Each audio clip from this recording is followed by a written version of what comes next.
He calls himself the soldier of God. Tú te llamas el soldado de Dios. Amén. And is God the most important thing to you? Si Dios lo más. Is it number one? Yes. Number one. Of course. Definitively. Does this help you with your training and your mind? Yeah. In my mind when I'm training, in my life, in my family. Chris Weidman versus Yoel Romero. Chris Weidman is the ex-UFC middleweight champion. He did so by beating Anderson Silva and defended his title and beat a plethora of Brazilians, defeating Lyoto Machida and Vitor Belfort before being stopped by Luke Rockhold. And he's ranked at number 2 right now, and he's gonna collide with Yoel Romero at UFC 205, and Yoel is ranked at number 3. And although there are questions, and a lot of the fans thought that he didn't beat Jacare Souza, although he did win by split decision, there were other questions. He failed a post-fight drug test, and Yoel Romero has been away from the sport for a while now. It's been almost a year, about 11 months, and we're gonna see him return.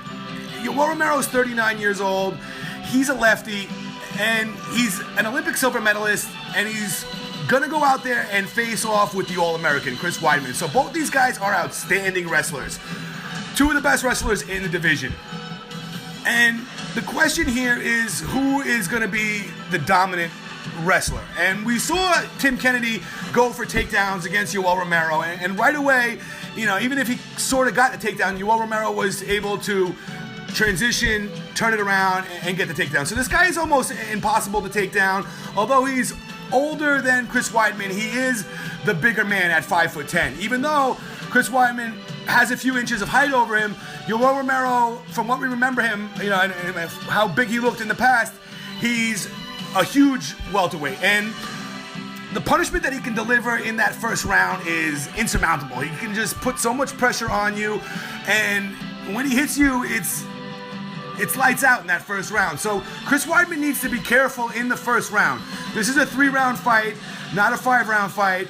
And the question is, who is going to win the takedown battle? Who's going to be able to get a single leg or a double leg on the other guy?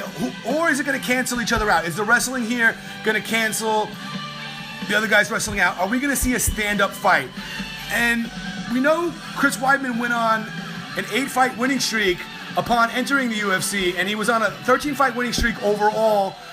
Only loss was to Luke Rockhold, where he was dominated, and by the time the 4th round came, we saw a defeated Chris Weidman, a dejected Chris Weidman, and he didn't look like a champion in that fight. But, you know, that was his first loss, and every fighter loses from a loss.